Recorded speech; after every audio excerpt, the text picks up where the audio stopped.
Online के इस link पर क्लिक करना होगा तो ऑनलाइन का पोर्टल ओपन हो जाएगा।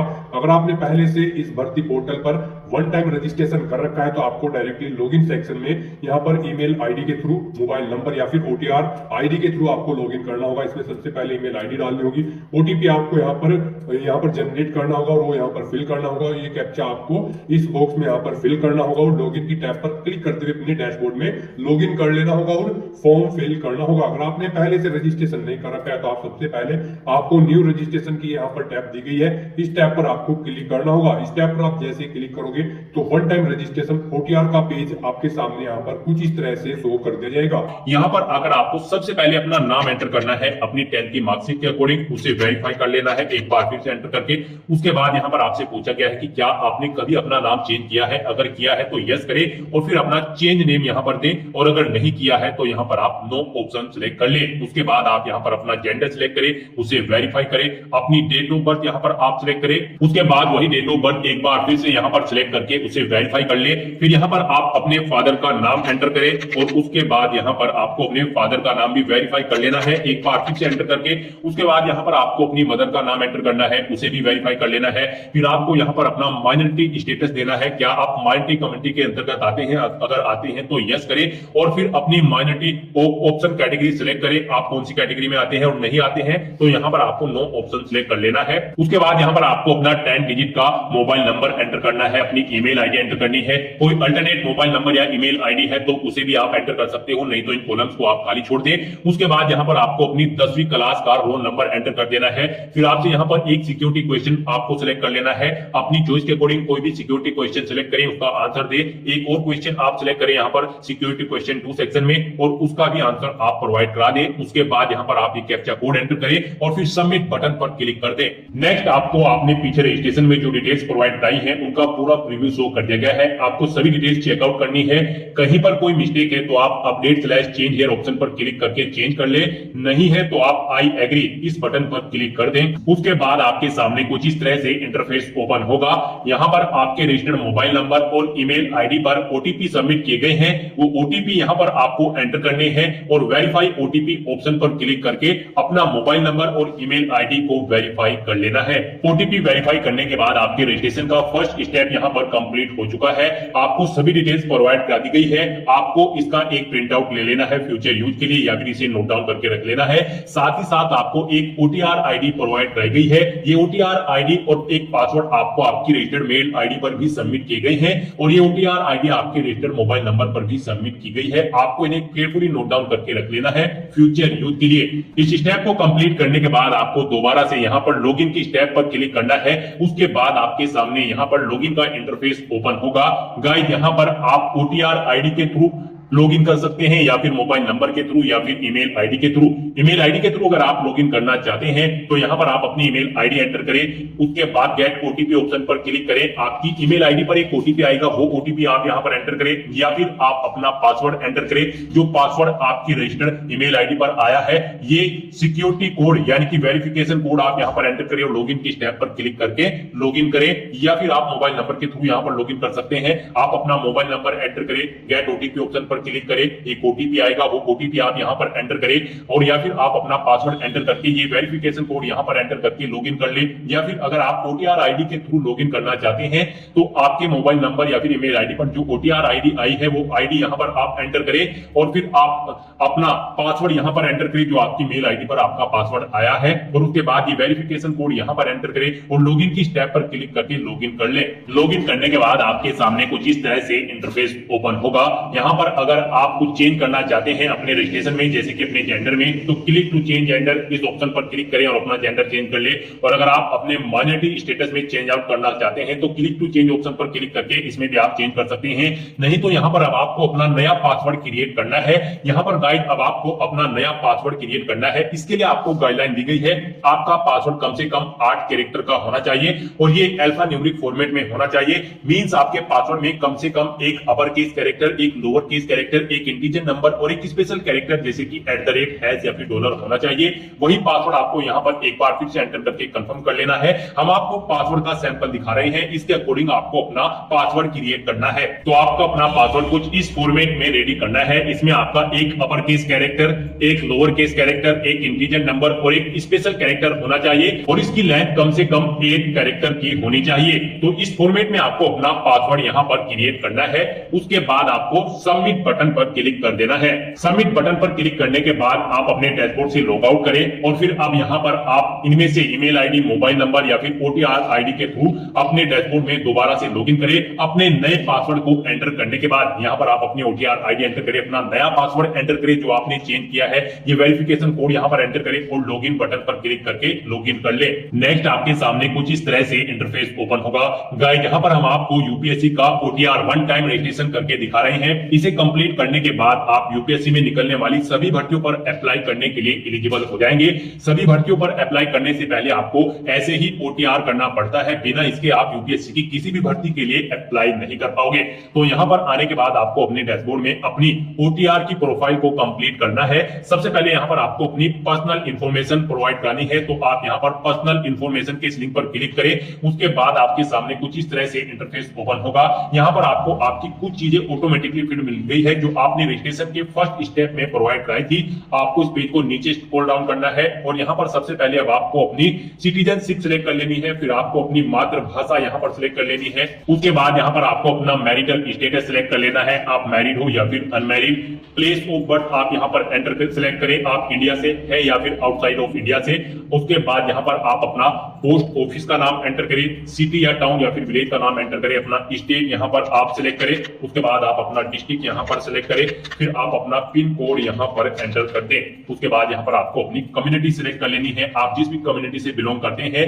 फिर अगर आप इधर कैटेगरी से बिलोंग करते हो तो आप अपना कास्ट का सर्टिफिकेट नंबर यहाँ पर एंटर करें और फिर डेजिग्नेशन सिलेक्ट करें, किसने आपको आपका कास्ट सर्टिफिकेट प्रोवाइड कराया है, जैसे कि तहसीलदार या फिर मैजिस्ट्रेट या फिर पटवारी या फिर कलेक्टर। आप ऑप्शन सिलेक्ट करें, फिर आप स्टेट सिलेक्ट करें, किस स्टेट का आपके पास यहाँ पर ये कास्ट सर्टिफिकेट है वो यहाँ पर आप सिलेक्ट कर लें। उसके बाद यहाँ पर कब आपको इशू हुआ है वो डेट आप सिलेक्ट करें और फिर जिस ऑफिस से आपको ये आपका कास्ट सर्टिफिकेट इशू हुआ है उसका पूरा एड्रेस आपको यहाँ पर एंटर कर देना है। ये सभी डिटेल्स आपको आपके सर्टिफिकेट में मिल जाएगी, वहां से आपको इन्हें देखकर यहाँ पर फिलअप कर देना है। फिर यहाँ पर आपको अपना रिलीजन सिलेक्ट कर लेना है। उसके बाद यहाँ पर आपको अपनी कास्ट का नाम दे देना है। फिर आपको अपने कास्ट सर्टिफिकेट का सीरियल नंबर यहाँ पर एंटर कर देना है। फिर यहाँ पर आपको अपने कास्ट सर्टिफिकेट का सीरियल नंबर एंटर कर देना है। उसके बाद यहाँ पर आपसे पूछा गया है कि क्या आप PWBD या फिर PWD कैंडिडेट हैं, अगर है तो यस ऑप्शन सिलेक्ट करें और फिर बताएं आपकी परसेंटेज क्या यहाँ पर 40% से अबव है, अगर है तो यस करें, नहीं है तो नो ऑप्शन सिलेक्ट करें। और अगर आप यहाँ पर PWBD या फिर PWD कैंडिडेट नहीं है तो आपको नो ऑप्शन सिलेक्ट करना है।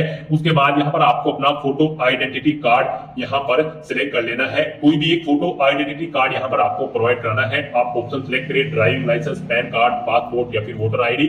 उसके बाद उसका नंबर आप यहाँ पर एंटर कर दें। फिर यहाँ पर आपसे पूछा गया कि क्या आप PH या फिर PWBD कैंडिडेट हैं और यहाँ पर आप यूपीएससी के पहले के किसी एग्जाम में पार्टिसिपेट कर चुके हैं, अगर कर चुके हैं तो यस करें और फिर उसकी डिटेल दे, जैसे कि एग्जाम का नेम, उसका ईयर और अपना रोल नंबर आप यहाँ पर प्रोवाइड कराएं। और अगर आपने यूपीएससी के किसी भी एग्जाम में आपसे पहले पार्टिसिपेट नहीं किया है तो यहाँ पर आपको नो ऑप्शन सिलेक्ट करना है। उसके बाद यहाँ पर आपसे पूछा गया है कि क्या आप अपनी पर्सनल इंफॉर्मेशन को यहाँ पर अवेलेबल कराना चाहते हैं, तो यहाँ पर आपको यस ऑप्शन सिलेक्ट कर लेना है। उसके बाद यहाँ पर आपको चेकबॉक्स को ओके करना है और सेव के इस बटन पर क्लिक करके अपनी पर्सनल इंफॉर्मेशन को सेव कर देना है। इस तरह से आपकी पर्सनल इंफॉर्मेशन यहाँ पर सेव हो जाएगी। इसके सामने आपको ओके का ग्रीन कलर का टिक मिल जाएगा। अब यहाँ पर आपको अपना एड्रेस इंफॉर्मेशन प्रोवाइड करानी है। एड्रेस इंफॉर्मेशन के लिंक पर क्लिक करें।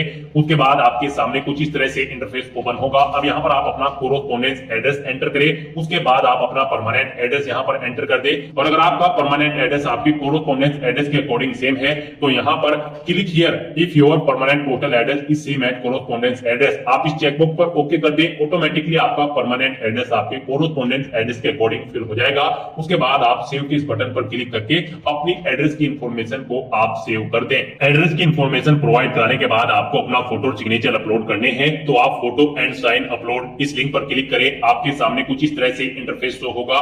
यहाँ पर आपको दी गई गाइडलाइंस के अकॉर्डिंग अपना फोटो सिग्नेचर अपलोड करने हैं। गाइस यहाँ पर आपका फोटोग्राफ JPG फॉर्मेट में होना चाहिए और आपका फोटो का डायमेंशन 525 550 पिक्सल से 1000 पिक्सल के बीच में होना चाहिए। और आपका फोटो यहाँ पर कुछ इस तरह से होना चाहिए। उसके नीचे यहाँ पर आपको अपना नाम एंटर करना है और फिर किस डेट को यहाँ पर क्रिएट हुआ है वो डेट आपको यहाँ पर एंटर कर देनी है। यहाँ पर आपके फोटो का बैकग्राउंड व्हाइट कलर में होना चाहिए और ये 10 दिन से ओल्ड नहीं होना चाहिए। मींस जिस दिन आप फॉर्म भर रहे हैं उससे 10 दिन से ज्यादा पुराना फोटो आपका नहीं होना चाहिए।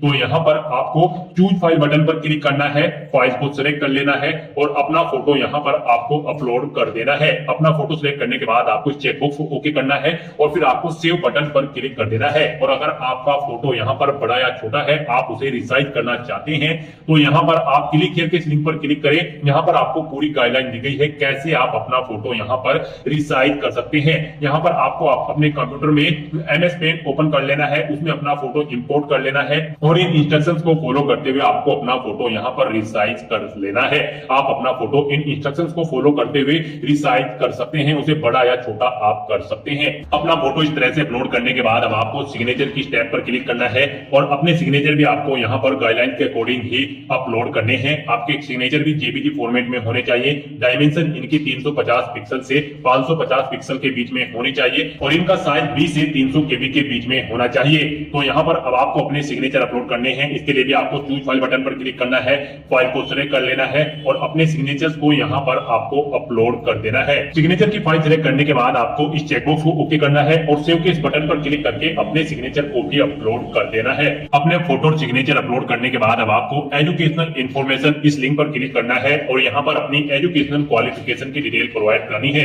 क्लास की डिटेल प्रोवाइड करने के बाद आपको अपनी 12th क्लास की डिटेल यहाँ पर प्रोवाइड करनी है। तो यहाँ पर आप अपनी 12th आपने अगर कंप्लीट कर ली है तो कंप्लीटेड ऑप्शन सिलेक्ट करें और फिर उसकी डिटेल दें। और अगर आप यहाँ पर अपीयर्ड है तो यहाँ पर आप अपीयरिंग ऑप्शन सिलेक्ट करें। उसके बाद यहाँ पर कोई डिटेल आपको प्रोवाइड नहीं करानी है। तो यहाँ पर अगर आप अपनी 12th कंप्लीट कर चुके हैं तो आपको कंप्लीटेड ऑप्शन सिलेक्ट करना है और अपनी 12th की डिटेल को यहाँ पर प्रोवाइड करना है। यहाँ को UPSC NDA फर्स्ट के एग्जाम के लिए अप्लाई करके दिखा रहे हैं तो आपका 12वीं क्लास पास आउट होना जरूरी है या फिर अपीयर कैंडिडेट्स भी अप्लाई कर सकते हैं।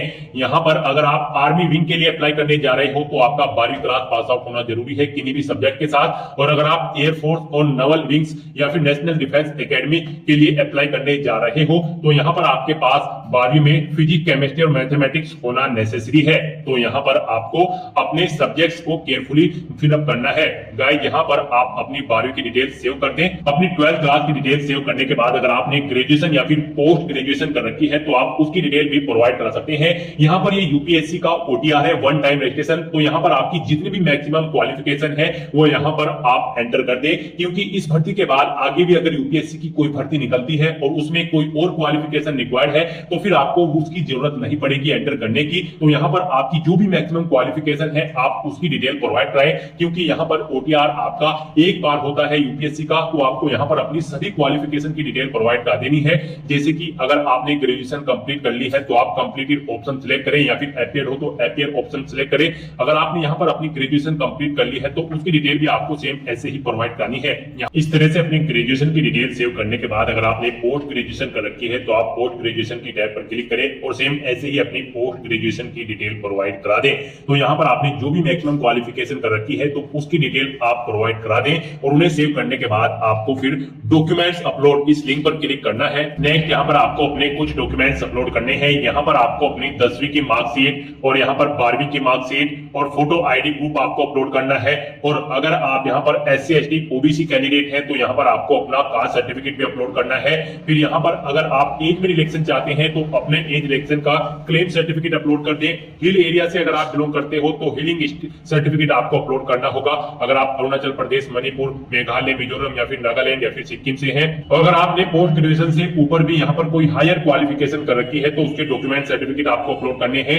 अचीवमेंट अगर आपके पास है किसी फील्ड में या फिर अवार्ड आपने जीता है तो उसके डॉक्यूमेंट भी आप अपलोड कर सकते हैं। यहाँ पर जिनके ऊपर रेड कलर का स्टार बना हुआ है वो डॉक्यूमेंट आपको यहाँ पर जरूर अपलोड करने हैं।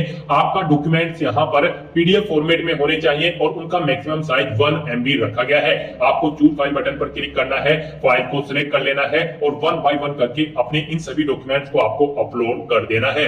अपने इन सभी डॉक्यूमेंट्स को सक्सेसफुली अपलोड करने के बाद आपको पेरेंटल इंफॉर्मेशन इस लिंक पर क्लिक कर देना है। उसके बाद आपके सामने कुछ इस तरह से इंटरफेस ओपन होगा। अब यहाँ पर आपको अपने गार्जियंस, अपने फादर और मदर की इंफॉर्मेशन प्रोवाइड करनी है। नेक्स्ट यहाँ पर आपको अपनी एम्प्लॉयमेंट इंफॉर्मेशन प्रोवाइड करानी है। आपको एम्प्लॉयमेंट इंफॉर्मेशन के लिंक पर क्लिक करना है। उसके बाद आपके सामने कुछ इस तरह से इंटरफेस ओपन होगा। यहाँ पर आपसे पूछा गया है आप सेंट्रल गवर्नमेंट के एम्प्लॉय हैं या फिर स्टेट गवर्नमेंट में आपने सर्विस की है या फिर पीएसयू में या फिर किसी प्राइवेट सेक्टर में या फिर किसी अदर में। आप ऑप्शन सिलेक्ट करें और फिर उसकी डिटेल दें। और अगर आप एम्प्लॉय नहीं है आपको यहाँ पर नॉट एम्प्लॉयड ऑप्शन सिलेक्ट करना है और फिर आपको यहाँ पर नो ऑप्शन सिलेक्ट करने हैं और सेव बटन पर क्लिक कर देना है। इस तरह से आपकी एम्प्लॉयमेंट इंफॉर्मेशन यहाँ पर सेव हो जाएगी। उसके बाद आपको यूपीएससी एग्जामिनेशन इंफॉर्मेशन इस लिंक पर क्लिक करना है। उसके बाद आपके सामने कुछ इस तरह से इंटरफेस ओपन होगा। यहाँ पर आपसे पूछा गया है कि क्या आपको यूपीएससी ने कभी एग्जाम में बैठने से रोका है। अगर रोका है तो यस करें और फिर उसकी डिटेल दे। नहीं रोका है तो यहाँ पर आप नो ऑप्शन सिलेक्ट कर ले। फिर आपसे पूछा गया है कि क्या आप यूपीएससी के प्रीवियस ईयर के एग्जामिनेशन में भी पार्टिसिपेट किए हैं। अगर किए हैं तो यस करें और फिर उसकी डिटेल दे। नहीं किए हैं तो आप नो ऑप्शन सिलेक्ट कर ले। और फिर आपसे पूछा गया है कि लास्ट के कुछ ईयर में आपने सिविल सर्विस एग्जामिनेशन में पार्टिसिपेट किया है और आपको सर्विस या फिर पोस्ट ऑफर्ड हुई है। अगर हुई है तो यस करें और उसकी डिटेल दे। नहीं हुई है तो आपको नो ऑप्शन सिलेक्ट कर लेना है।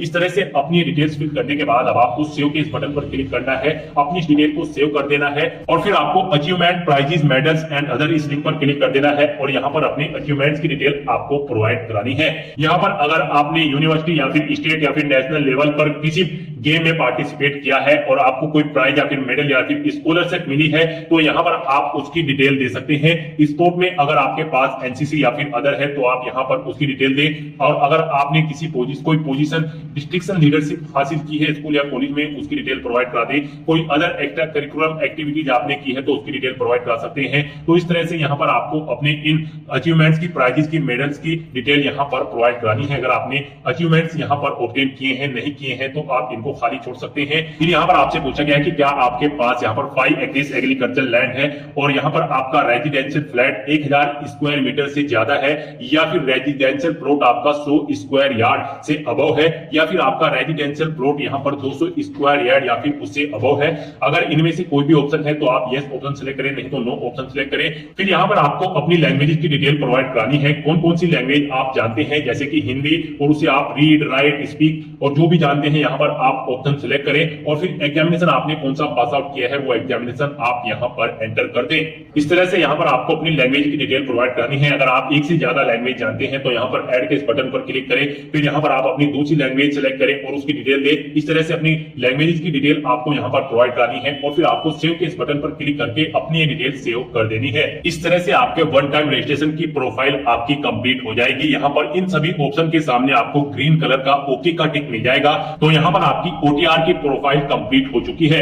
गाइस यहाँ पर ओटीआर कंप्लीट करने के बाद आपको यूपीएससी की भर्तियों के लिए अप्लाई करना है। उसके लिए आपको लेटेस्ट नोटिफिकेशन की स्टैप पर क्लिक करना है। फिर यहाँ पर करंट में जो भी यूपीएससी की भर्तियां चल रही होंगी उसकी लिस्ट यहाँ पर आपको दे दी जाएगी। फिलहाल यहाँ पर एनडीए फर्स्ट और सीडीएस फर्स्ट की भर्ती चल रही है तो यहाँ पर हम आपको एनडीए फर्स्ट की इस भर्ती के लिए अप्लाई करके दिखाएंगे। एनडीए फर्स्ट 2025 एग्जामिनेशन के लिए अप्लाई करके दिखाएंगे। यहाँ पर आने के बाद आपका रजिस्ट्रेशन तो कंप्लीट, आपका ओटीआर पहले ही कंप्लीट हो चुका है। उसमें अगर आप एडिट करना चाहते हैं या फिर उसे आप अपडेट करना चाहते हैं तो आप update edit OTR one time registration profile इस लिंक पर क्लिक करके एडिट कर सकते हैं। नहीं तो यहाँ पर अब आपको एनडीए फर्स्ट के लिए अप्लाई करना है। उसके लिए आपको क्लिक हियर फॉर पार्ट 1 भाग 1 के लिए यहाँ क्लिक करें, इस लिंक पर क्लिक कर दें। उसके बाद आपके सामने कुछ इस तरह से इंटरफेस ओपन होगा। आपको कुछ इंस्ट्रक्शंस आपको यहाँ पर प्रोवाइड कराए जाएंगे। आपको इन्हें रीड आउट कर लेना है, पेज को नीचे स्क्रॉल डाउन करना है और यहाँ पर आपको यस के इस ऑप्शन पर क्लिक करके ओके करना है। उसके बाद आपके सामने यहाँ पर कुछ इस तरह से इंटरफेस ओपन होगा। यहाँ पर आपकी सभी डिटेल्स आपके ओटीआर से फिल कर दी गई है।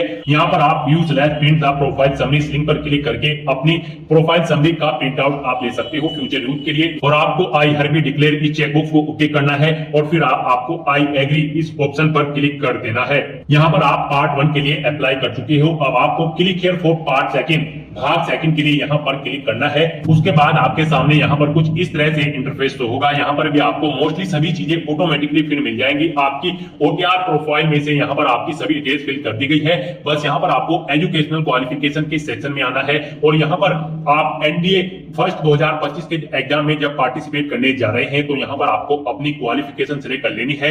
गाइस यहाँ पर अगर आप आर्मी विंग की पोस्ट के लिए अप्लाई करने जा रहे हैं तो आपका केवल 12वीं क्लास पास आउट होना जरूरी है। और अगर आप एयरफोर्स, नवल विंग्स और national defence academy NDA in 10+2 cadet entry scheme के लिए अप्लाई करने जा रहे हो इंडियन नेवल एकेडमी के, तो यहाँ पर आपका 12वीं क्लास फिजिक्स, केमिस्ट्री और मैथ के साथ पास आउट होना जरूरी है। तो यहाँ पर आप इनके अकॉर्डिंग अपनी क्वालिफिकेशन सिलेक्ट कर लें और फिर यहाँ पर आप अपना फोन नंबर एंटर कर सकते हैं। नहीं करना चाहते हैं तो इस कॉलम को आप खाली छोड़ दें और फिर आप कंटिन्यू स्लैश आगे बढ़ें इस ऑप्शन पर क्लिक कर दें। नेक्स्ट आपके सामने कुछ इस तरह से इंटरफेस ओपन होगा। अब यहाँ पर आपको एनडीए और एनए एग्जामिनेशन में प्रेफरेंस सिलेक्ट करनी है। यहाँ पर आप जिसे भी प्रेफरेंस देना चाहते हैं उसके सामने आपको 1 एंटर करना होगा। अगर आप आर्मी या फिर नेवी, जैसे कि आप नेवी नौसेना को यहाँ पर फर्स्ट प्रेफरेंस देना चाहते हैं तो उसके सामने आप 1 एंटर कर दें। आर्मी के एग्जाम को आप सेकंड प्रेफरेंस देना चाहते हैं तो इसके सामने आप सेकंड एंटर कर दें। वायुसेना को आप फोर्थ देना चाहते हैं तो 4 एंटर कर दें और नवल एकेडमी को आप थर्ड देना चाहते हैं तो यहाँ पर आप थर्ड एंटर कर दें। इस तरह से आपको अपनी प्रेफरेंस यहाँ पर एंटर कर देनी है। आप जिसे भी यहाँ पर प्रेफरेंस देना चाहते हैं उसके सामने आप 1 2 3 4 करके अपनी प्रेफरेंस सेट कर सकते हैं एग्जाम्स की। उसके बाद यहाँ पर आपसे पूछा गया है कि क्या आप कभी वायुसेना की परीक्षा CPSS में या फिर PFD fire aptitude battery test में असफल रहे हैं। अगर रहे हैं तो यस करें और नहीं रहे हैं तो यहाँ पर आपको नो ऑप्शन सिलेक्ट कर लेना है। उसके बाद यहाँ पर आपसे पूछा गया कि क्या आप वायुसेना के GD ग्राउंड ड्यूटी ऑफिसर के लिए विचार किया जाना पसंद करेंगे। अगर करेंगे तो यस करें, नहीं तो नो ऑप्शन सिलेक्ट करें। फिर आपसे पूछा गया है कि क्या आप सैनिक मिलिट्री स्कूल के विद्यार्थी हैं। अगर है तो यस करें, नहीं है तो नो ऑप्शन सिलेक्ट करें। फिर आपसे पूछा गया है क्या आप JCO, NCO अन्य रैंक के अधिकारियों के वार्ड हैं और सैनिक मिलिट्री स्कूल के विद्यार्थी हैं। अगर है तो यस करें, नहीं है तो नो ऑप्शन सिलेक्ट करें। इन सभी डिटेल्स को फिल करने के बाद आपको कंटिन्यू स्लैश आगे बढ़े इस ऑप्शन पर क्लिक कर देना है। कंटिन्यू के ऑप्शन पर क्लिक करने के बाद आपके सामने आपके एप्लीकेशन फॉर्म का पूरा प्रीव्यू शो कर दिया जाएगा। आपको सभी डिटेल्स केयरफुली चेकआउट करनी है। अगर आप अपडेट करना चाहते हैं तो यहाँ पर अपडेट स्लैश सुधार के बटन पर क्लिक करके अपडेट कर लें, कहीं पर कोई मिस्टेक है। नहीं तो यहाँ पर अब आपको ये कैप्चा कोड एंटर करना है और फिर आई एग्री स्लैश मैं सहमत हूं इस ऑप्शन पर क्लिक कर देना है। नेक्स्ट आपके सामने कुछ इस तरह से इंटरफेस ओपन होगा। आप यहाँ पर भाग सेकंड के लिए भी अपनी पंजीकरण प्रक्रिया कंप्लीट कर चुके हो। यहाँ पर आपका एप्लीकेशन फॉर्म सक्सेसफुली सबमिट हो चुका है एनडीए फर्स्ट और एनए फर्स्ट 2025 के लिए। यहाँ पर अब आपको प्रिंट स्लिप ऑप्शन पर क्लिक करके अपने एप्लीकेशन फॉर्म की स्लिप का एक हार्ड कॉपी प्रिंट आउट ले लेना है फ्यूचर यूज के लिए, फ्यूचर रेफरेंस के लिए। और अब यहाँ पर आपको लेटेस्ट नोटिफिकेशन इस ऑप्शन पर क्लिक करना है। उसके बाद यहाँ पर अपने डैशबोर्ड में आने के बाद आपको centre selection and agreeing to declaration इस लिंक पर क्लिक करना है। उसके बाद आपके सामने कुछ इस तरह से इंटरफेस ओपन होगा। यहाँ पर आपको अपना एग्जामिनेशन सेंटर सिलेक्ट कर लेना है। आप अपनी चॉइस के अकॉर्डिंग कोई भी एग्जामिनेशन सेंटर सिलेक्ट करें और फिर यहाँ पर घोषणा पत्र में इन सभी डिटेल्स को रीड करें और फिर आप I have read the declaration and agree इस ऑप्शन पर क्लिक कर दें। उसके बाद आपके सामने कुछ इस तरह से इंटरफेस ओपन होगा और यहाँ पर आने के बाद आपको for application status of national defence academy and naval academy examination first 2025 इस लिंक पर क्लिक कर देना है। यहाँ पर आपको शो कर दिया गया है आपका एनडीए और एनए फर्स्ट एग्जामिनेशन 2025 का एप्लीकेशन फॉर्म सक्सेसफुली कंप्लीट हो चुका है। आपको यहाँ पर पार्ट 1 के नीचे भी स्टेटस कंप्लीट मिल जाएगा, पार्ट 2 के नीचे भी स्टेटस कंप्लीट मिल जाएगा और पार्ट 3 एप्लीकेशन फॉर्म सबमिशन भी आपको यहाँ पर कंप्लीट मिल जाएगा। आपके एप्लीकेशन फॉर्म का स्टेटस आपको यहाँ पर कंप्लीटेड शो कर दिया गया है। आप यहाँ पर व्यू स्लैश प्रिंट के नीचे क्लिक हियर के लिंक पर क्लिक करके अपने एप्लीकेशन फॉर्म का हार्ड कॉपी प्रिंट आउट ले सकते हो फ्यूचर यूज के लिए, फ्यूचर रेफरेंस के लिए। जैसे ही आप इस लिंक पर क्लिक करेंगे आपके सामने कुछ इस तरह से इंटरफेस ओपन होगा। आप प्रिंट इस बटन पर क्लिक करें, अपने एप्लीकेशन फॉर्म का एक हार्ड कॉपी प्रिंट आउट ले लें। तो दोस्तों ऐसे आप अपने यूपीएससी एनडीए फर्स्ट और एनए फर्स्ट एग्जामिनेशन 2025 के फॉर्म अप्लाई कर सकते हो बिना कोई मिस्टेक किए हुए। आज की इस वीडियो में बस इतना ही। आई होप ये वीडियो आपको पसंद आई होगी। अगर पसंद आई हो तो इसे लाइक और शेयर करें। चैनल पर नए हो तो इसे सब्सक्राइब कर लें। Thanks for watching.